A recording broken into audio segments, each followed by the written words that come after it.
corda, coração. Estas são as duas únicas palavras de Marco Antônio Moço da Silva antes de matar. Ele é acusado de comandar no Rio de Janeiro um grupo de extermínio de homossexuais.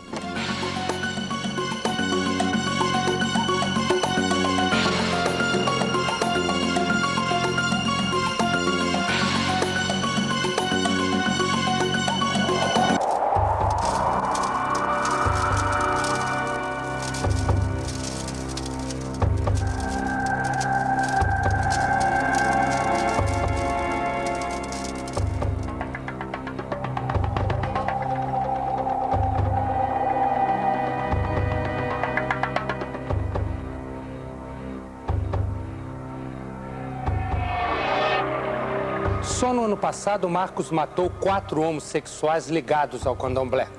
Todos moradores da Baixada Fluminense. Mas a polícia acredita que Marcos seja responsável por outras 6 mortes e 2 tentativas de homicídio.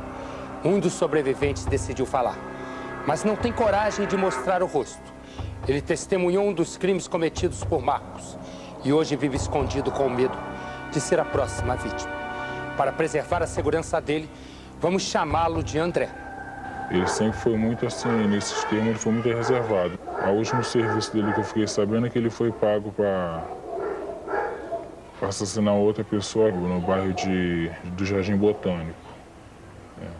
Mas eu também não sei quem foi. Nós catalogamos 10 assassinatos e que ocorreram assim em série. E segundo as autoridades policiais, todos esses crimes foram cometidos por uma mesma pessoa, um tal do Marcos. As notícias chegaram à delegacia após a morte do Wagner, que era homossexual e pai de santo. Tinha um centro de candomblé em Austin, na Vila Zenite.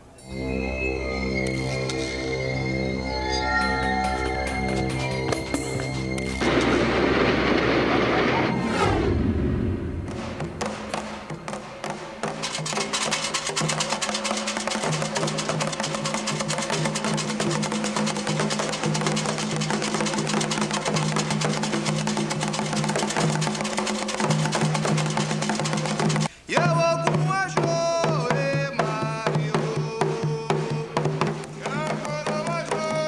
28 de outubro de 99, Rio de Janeiro. O pai de santo Wagner Carlos Correia celebra um ritual de candomblé. No terreiro estão os amigos Alex, Carlos, Jair, André e Marcos, o assassino.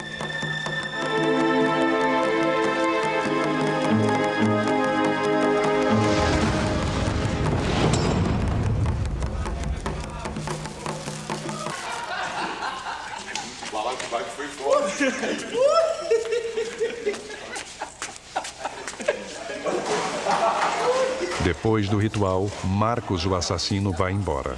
Ficam no terreiro do pai de santo Wagner apenas os amigos mais chegados.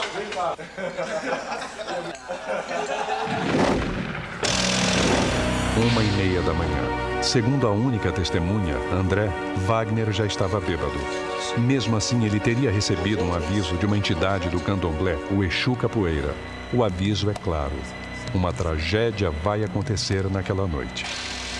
Como ele já tinha bebido, assim, um nível um pouco alto de bebida, então ele não estava lúcido, então não queria dar a cabeça para o orixá. Então ele falou que o capoeira saísse daqui. Ai, me deixa em paz, me deixa em paz. Wagner escuta as vozes, mas não dá ouvidos ao alerta. Prefere continuar bebendo. Segundo a testemunha, este descuido será fatal. Ah, doutor. Aí o espírito ainda insistiu ali parado, mas depois ele logo foi embora. E ao passar de uns 5 minutos mais ou menos, que aconteceu a coisa do lado e foi o desastre que aconteceu.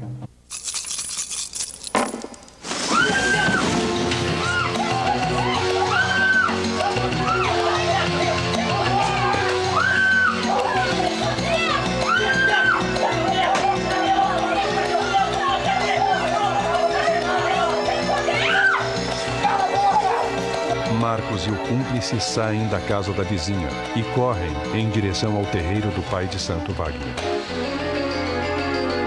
Alex e Jair fogem pelos fundos. André sobe na laje da caixa d'água e consegue se esconder. Wagner e Carlos não têm a mesma sorte. Eles correm em direção à rua. O homem de capuz é Marcos, que conhecia Wagner há quase 15 anos. E Wagner o conhece muito bem. Sabe, inclusive, de outros crimes cometidos por ele na região. Cadê o Alex, o Jair e o André? Marcos, o que você quer, hein? Nada não, Wagner. Nada não. Olha, eu sei que foi você que matou o Adonias. E o Wanderson também. Mas agora já chega, né, Marcos? Você não vai matar mais ninguém. Antes de invadir o terreiro de Wagner, Marcos já tinha assassinado 2 outras pessoas ligadas ao candomblé. O pai de Santo Adonias, em dezembro de 98, e Wanderson, em agosto de 99. Adonias foi morto durante um ritual.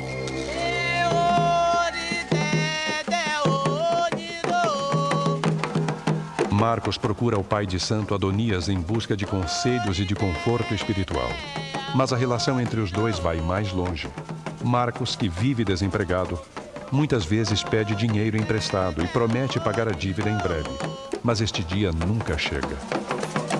Eu tenho informações que não é só dos homossexuais que ele tirava dinheiro no peito, de outras pessoas também. E qualquer um que contrariasse o Marcos, ele matava. Ele não gostava de ser contrariado.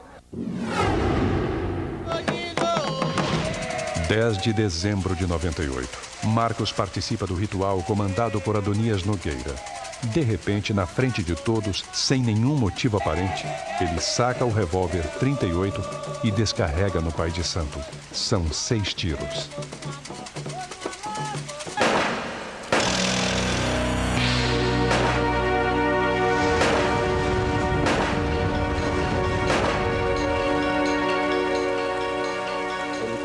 Matando os homossexuais em dezembro, com a morte do Adonias, foi o primeiro.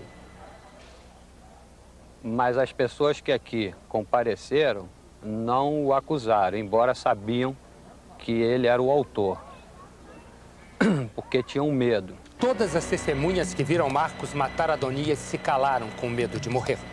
É a lei do silêncio. Marcos continua impune, livre para cometer outros crimes. 3 meses depois, ele começou a frequentar o terreiro de Wagner Carlos Correia. Marcos voltaria a matar, mas iria encontrar pela frente uma testemunha, com coragem de ir à polícia e exigir justiça. Antes de ele entrar na nossa vida, aqui era uma casa super alegre, assim, tinham várias pessoas visitando, nossos amigos. Aqui estava sempre muita gente bebendo, sempre se divertindo, fazendo churrasco. As coisas estavam sempre bonitas, sempre varrido, tudo limpinho. Festa na casa de Wagner. Marcos chega e é sempre bem recebido. O Marcos já era conhecido do Wagner já há um bom tempo, porque o Wagner morava há 14 anos ali no Zenit. Então o Marcos começou a frequentar mais a casa, assim, ele ia às consultas, às vezes ia durante o dia, assim, às vezes almoçava conosco, às vezes até dormia lá. E no outro dia ia embora. Você lembra do Wanderson? Claro, como vai, Wanderson? Tudo bem? Numa destas festas, Marcos reencontra outro pai de santo, Wanderson. Daqui a 4 horas, Wanderson vai morrer.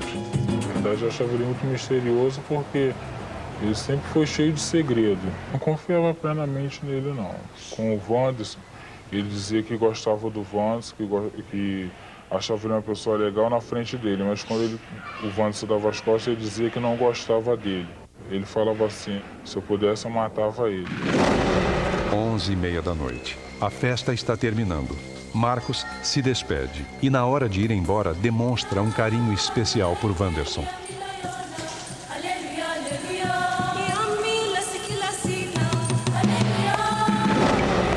Meia-noite e meia. No fim da festa, só os moradores da casa continuam no terreiro. Alex, Carlos e a namorada, André e o pai de santo Wagner. Wanderson fica para passar a noite, mas ele não vai conseguir dormir.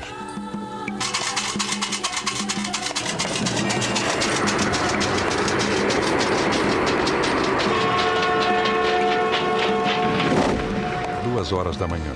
Todos dormem. Num quarto estão o pai de santo Wagner junto com Alex, no outro Carlos e a namorada. E no último quarto da casa, André e Wanderson. De repente, do portão, uma voz chama por Wanderson. Wanderson! Wanderson! Aí o Wanderson falou assim, quem será? Eu falei assim, não sei, vai lá, tô chamando você. Aí ele foi atender o portão. Wanderson!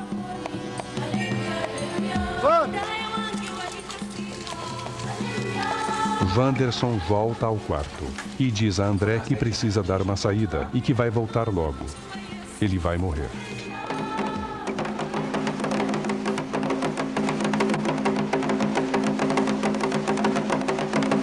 Quando foi assim, uma base de umas 7 horas da manhã, mais ou menos, aí chegou uma menina lá no portão dizendo que tinha um menino lá de casa que estava morto na lixeira. Aí eu e o Carlos fomos lá ver. Aí era o Wanderson. Wanderson foi morto com 47 facadas. Todos sabiam quem era o assassino, Marcos Antônio da Silva. Mas ninguém teve coragem de denunciar. Inclusive o Marcos tirou o Wanderson de dentro do centro. E todos que estavam no centro viram, sabiam que ele é que estava chamando o Wanderson. Mas aí depois, com o passar assim, mais ou menos de um mês que o Wanderson tinha morrido, aí o Marcos chegou pro Wagner e falou que tinha sido ele que tinha matado o Wanderson. A única coisa que ele falou que matou ele porque não gostava dele. E quando o galo canta, as almas se levanta e o mar ecoa.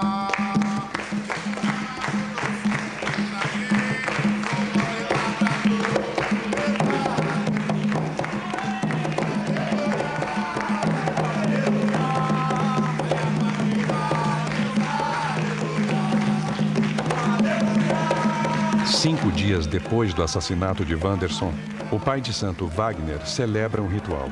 Ele está incorporado e dá consultas em nome de uma entidade do candomblé conhecida como a Pomba Gira Maria Padilha. 3 policiais chegam no terreiro. Quando o seu detetive chegou lá, o Wagner estava incorporado, né? Estava de espírito.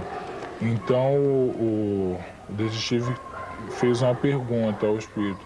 Aí o espírito falou que não ia se meter naquilo, porque aquilo era a confusão do pessoal aqui da terra.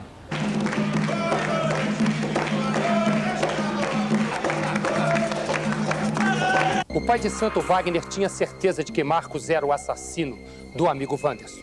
Mas ele não contou nada à polícia, porque também tinha medo. Ele começou a chorar. Ele falou que não acreditava que teria sido o Marcos que tinha feito isso. Porque ele sempre dizia na frente do Wanderson que era amigo dele, gostava dele, e era a mesma coisa que ele dizia para o Wagner. Aí ele disse para nós assim que se ele falava aquilo do Wanderson, fez aquilo com o Wanderson, o que ele não era capaz de fazer com ele. Que também ele dizia que era amigo dele.